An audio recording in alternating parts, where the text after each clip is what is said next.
Olá a todos, bem-vindos então a mais um vídeo do Carcassonne e os Segredos. Hoje temos para vocês, no fundo, um pequeno vídeo a explicar não só o objetivo do jogo, mas também os movimentos, no fundo, básicos de que o jogo é composto.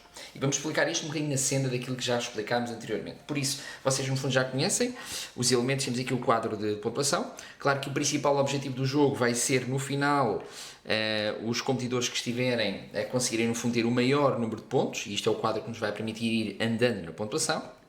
Já conhecem, e também no fundo já perceberam que existem as 71 tiles que vão nos servir, no fundo, de base para o jogo se ir correndo. No fundo funciona da seguinte maneira: há um tile inicial, se vocês repararem que tem um formato um bocadinho diferente dos outros. Este tile aqui é o tile inicial, e se vocês repararem, ele tem então aqui três elementos. Como nós já falámos dele, temos aqui o campo, temos aqui a estrada e temos aqui a cidade. Ele começa de início, por isso um dos jogadores no fundo vai iniciar. Nós temos aqui, vamos simular dois jogos, aliás, dois participantes, o vermelho e o azul, e o que vamos então iniciar é podemos começar com o vermelho no fundo vai buscar uma peça, e o que é que ele tem de fazer? A primeira ação, que é sempre a primeira, é colocar a peça numa forma adequada. Se vocês repararem, eu tenho sempre de associar ou estrada com estrada, ou campo com campo, também, ou então se fosse cidade com cidade. Ou seja, eu não posso, por exemplo, fazer isto assim. Isto assim não é possível, uma vez que eu não estou a prolongar um elemento da própria peça. Tal como também não poderia fazer assim, nem muito menos, como é óbvio, assim.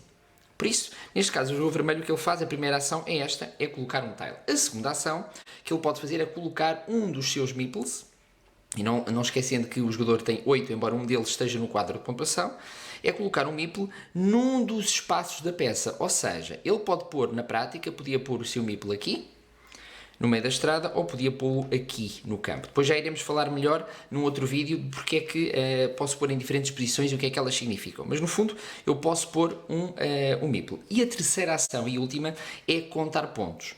Mas no fundo contar pontos, como vamos ver, o jogador aqui neste caso não pode ainda contar pontos porque só pode contar quando tiver algo fechado. Já vamos ver aqui um exemplo. Por isso o jogador vermelho faz isto. E podemos deixar assim, coloca aqui na estrada. Passamos para o azul e o azul calha-lhe esta peça aqui. Vocês podem ver. O que é que então no fundo o jogador vai fazer? Ele, a primeira coisa a fazer, pôr peça. Claro que ele sabe que ele não pode pôr aqui. Ele podia pôr aqui. Podia pôr onde quisesse. Praticamente em muitos lugares. Nestes dois, por exemplo, e aqui. Mas ele decide colocar neste lado. Ou seja, o que é que ele vai fazer? Ele vai colocar na cidade. Por isso, pôs a peça. Agora põe o seu meeple. Já está. E agora, terceira fase, contar pontos. É possível contar pontos? É. Porque ele tem um elemento fechado. Ele fechou a cidade e por isso conta pontos. Já depois iremos ver a questão dos pontos, o que é que vale cada um deles. Por isso, o procedimento mais ou menos é este. Se depois passássemos novamente para o vermelho, tínhamos aqui outro exemplo de um tile, em que ele no fundo pode ser colocado, já perceberam, não podia ser colocado aqui, também não podia ser colocado aqui, nem aqui, e aqui também não, deste lado. Por isso as únicas hipóteses que no fundo acabamos por ter neste lado do jogo, seria colocá-lo deste lado, assim, ou assim se quiséssemos, ou mesmo assim, por exemplo, poderia colocá-lo desta maneira, e depois a seguir o jogador, como é o vermelho a jogar, faria a mesma coisa, ou seja, poderia colocar onde quisesse, tanto poderia colocar aqui, como poderia colocar aqui, que é o que ele faz. Mas volto a referir que neste caso, ao contrário deste, ganhou pontos, depois já iremos falar dos pontos depois, aqui não se ganha pontos porque não está fechado, só se ganha pontos quando se fecha.